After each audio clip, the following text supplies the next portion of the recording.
ધનવાન બનતા પહેલા જ દેખાય છે આ 21 લક્ષણો। વાસ્તુશાસ્ત્ર અનુસાર એવું કહેવાય છે કે જ્યારે કોઈ વ્યક્તિ પર ધનનો વરસાદ થવાનો હોય છે એટલે કે તે ધનવાન બનવાનો હોય છે ત્યારે કુદરત કેટલાક ખાસ સંકેતો આપે છે। તે ધનવાન બનતા પહેલા જ આ 21 શુભ સંકેતો દેખાવા લાગે છે, તેમને ક્યારે અવગણશો નહીં। આ એક શુભ સંકેત છે કે તમારા જીવનમાં કોઈ મોટો અને સુખદ પરિવર્તન આવવાનો છે અને દેવી લક્ષ્મી ટૂંક સમયમાં તમારા ઘરે આવવાની છે। હિન્દુ ધર્મમાં માતા લક્ષ્મીને ધનની દેવી કહેવામાં આવે છે।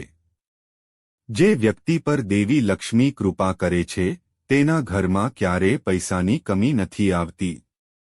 દેવી લક્ષ્મીને પ્રસન્ન કરવા માટે લોકો ઘરમાં વિવિધ ઉપાયો કરતા રહે છે।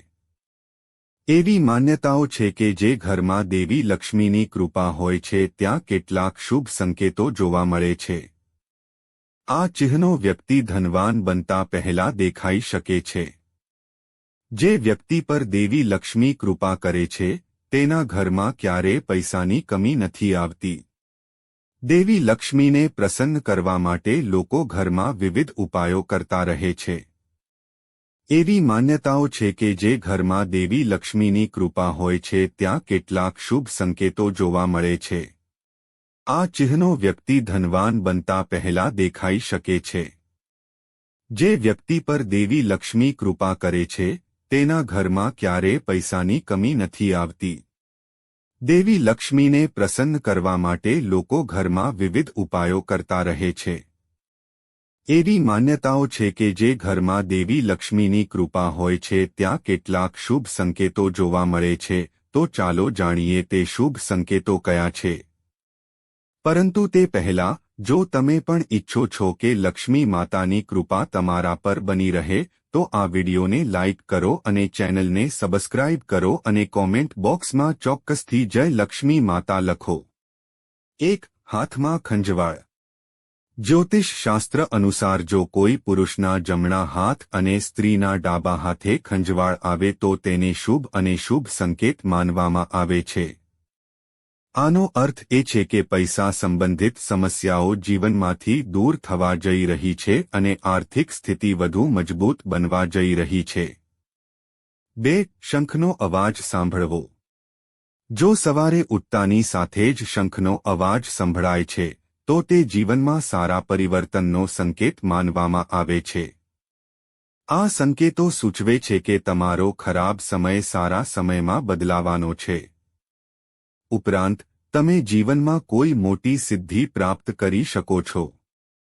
3. જો તમને અચાનક તમારા ઘરમાં કાળી કીડીઓ એક લાઇનમાં ફરતી દેખાય અને તે ખાવાની વસ્તુઓ પર હુમલો કરવા લાગે તો સમજી લો કે દેવી લક્ષ્મી તમારા ઘરમાં પ્રવેશી છે। આ ઘરમાં પૈસા આવવાનો સંકેત પણ હોઈ શકે છે।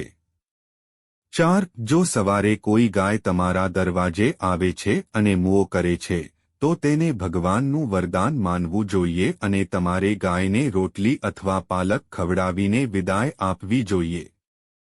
તેનો અર્થ એ છે કે દેવી લક્ષ્મી પોતે આવીને તમારા દરવાજે દસ્તક આપી છે। 5. જો તમારા ઘરમાં તુલસીનો છોડ ખૂબ જ ગાઢ અને લીલો થઈ ગયો હોય તો એવું માનવું જોઈએ કે તમારા ઘરમાં સુખ, ધન અને સમૃદ્ધિ પણ જલ્દી આવશે। 6. નિષ્ણાતોના મતે સાવરણી અને દેવી લક્ષ્મી વચ્ચે ઊંડો સંબંધ છે। આવી સ્થિતિમાં જો તમે કોઈને વહેલી સવારે જમીન સાફ કરતા જુઓ તો સમજી લો કે તમે જલ્દી જ અમીર બનવાના છો। સવારે ઘરેથી ઓફિસ જતી વખતે જો તમે કોઈને 5 દિવસ સુધી દરરોજ ઝાડુ કરતા જુઓ તો સમજી લો કે હવે તમારી બધી પરેશાનીઓ દૂર થવા જઈ રહી છે અને દેવી લક્ષ્મીની કૃપા તમારા પર બની રહેવાની છે। 7. જો તમને સવારે ઘરની બહાર પૈસા પડેલા જોવા મળે તો તે પણ ધનના આગમનનો સંકેત છે। ટૂંક સમયમાં તમારી પાસે પૈસા પણ હશે। જો કપડાં પહેરતી વખતે કે ઉતારતી વખતે ખિસ્સામાંથી પૈસા પડી જાય તો તે ધન પ્રાપ્તિનો સંકેત છે। 8. જો તમારા ઘરના મુખ્ય દરવાજાની બહાર કોઈ ઝાડ ઉગે છે તો તે તમારી સંપત્તિનો સંકેત આપે છે। આ તમારા માટે શુભ સંકેત છે. તેનો અર્થ એ છે કે તમારા ઘરમાં પૈસા જલ્દી આવવાના છે. 9. બાળકોને જન્મ આપતી બિલાડી પણ એક શુભ સંકેત છે. જો તમારા ઘરમાં બિલાડી બાળકોને જન્મ આપે છે તો તે એક સારો સંકેત છે. તેવી જ રીતે છત પર કોઈ કિંમતી વસ્તુ પડે તો તે સારું માનવામાં આવે છે. શાસ્ત્રો અનુસાર જો કોઈ પક્ષી તમારી છત પર કોઈ કિંમતી વસ્તુ છોડી દે છે તો તે પણ ધનવાન બનવાની નિશાની છે. 10. જો ઘરમાં એક જગ્યાએ 3 ગરોળી અચાનક દેખાય તો તે ખૂબ જ શુભ માનવામાં આવે છે. આ મહાલક્ષ્મીજીના આગમનની નિશાની છે. એવું પણ કહેવાય છે કે જો ગરોળી એકબીજાનો પીછો કરતી જોવા મળે તો તે ઘરની પ્રગતિનો સંકેત છે. દિવાળીના દિવસે તુલસીના છોડમાં ગરોળી જોવી ખૂબ જ શુભ માનવામાં આવે છે. આ અપાર ધન પ્રાપ્તિનો સંકેત છે. 11. સવારે વહેલા શેરડી જોવી પણ ખૂબ જ શુભ માનવામાં આવે છે. જો તમને સવારે અચાનક તમારી આસપાસ શેરડી દેખાય તો એ સ્પષ્ટ સંકેત છે કે તમારા દિવસો બદલાવાના છે. 12. જો તમે લાંબા સમયથી તમારા ઘરની બહારમાં લક્ષ્મીનું વાહન ઘુવડ જોઈ રહ્યા છો તો માની લો કે તમારા ઘરમાં મહાલક્ષ્મીનું આગમન થવાનું છે. માં લક્ષ્મી ચોક્કસપણે ત્યાં જશે અને તમને જલ્દી જ અપાર ધન પ્રાપ્ત થશે. 13. સપનામાં પીળા કે લાલ રંગના ફૂલ જોવા એ ધનની પ્રાપ્તિનો સંકેત માનવામાં આવે છે. સપનામાં મંદિર જોવું પણ શુભ માનવામાં આવે છે. તે ધનની પ્રાપ્તિ અને આધ્યાત્મિક પ્રગતિની નિશાની છે. સપનામાં સ્ત્રીને લાલ સાડીમાં જોવી દેવી લક્ષ્મીની નિશાની માનવામાં આવે છે. સ્વપ્નમાં ઊંચાઈ પર ચઢવું એ પ્રગતિ અને સફળતાની નિશાની માનવામાં આવે છે. 14. જો તમે કોઈ કામ માટે ક્યાંક બહાર જઈ રહ્યા છો અને રસ્તામાં કોઈ કૂતરો તેના મોંમાં શાકાહારી ખોરાક અથવા રોટલી લઈને જતો જોવા મળે છે તો તે સૂચવે છે કે તમને ક્યાંકથી પૈસા મળવાના છે. 15. જ્યારે તમને દેવી લક્ષ્મીનો આશીર્વાદ મળે છે ત્યારે તમે બ્રહ્મ મુહૂર્તમાં જાગવાનું શરૂ કરો છો. તમારી દિનચર્યામાં સુધારો થવા લાગે છે અને ધીમે ધીમે બધી મુશ્કેલીઓ દૂર થવા લાગે છે. શાસ્ત્રોમાં એવું પણ કહેવામાં આવ્યું છે કે જો તમે સવારે 3 થી 5 વાગ્યાની વચ્ચે જાગી જાઓ છો તો તમારા જીવનમાંથી દુઃખના વાદળો દૂર થવા લાગે છે અને મહાલક્ષ્મીની કૃપા તમારા પરિવાર પર પડવા લાગે છે. 16. જો તમે તમારા સપનામાં પોપટ જુઓ તો તમારે તેને સારો સંકેત માનવો જોઈએ.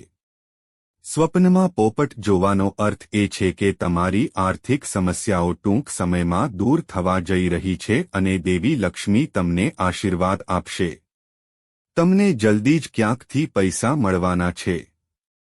17. જો કોઈ દિવસ તમે સપનામાં ઝાડ, ઘુવડ, હાથી, મોર, શંખ, કેળ કે ગરોળી જુઓ તો માની લો કે તમારું ધનવાન બનવાનું સપનું જલ્દી પૂરું થવાનું છે. 18. સવારે ઉઠતાની સાથે જ શંખનો અવાજ સાંભળવો એ પણ એક શુભ સંકેત માનવામાં આવે છે. જો તમે સવારે ઉઠ્યા પછી શંખનો અવાજ સાંભળો તો સમજી લેવું કે તમારો શુભ સમય આવવાનો છે. જો તમે ઘરની બહાર નીકળતી વખતે કૂતરાને મોંમાં રોટલી અથવા કોઈ શાકાહારી વસ્તુ લઈને જતા જોશો તો તે આર્થિક લાભનો સંકેત હોઈ શકે છે.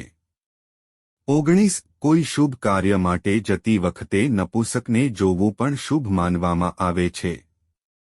આવી સ્થિતિમાં જો તમે પણ કોઈ વ્યંઢળ જુઓ તો તેને થોડા પૈસા આપો.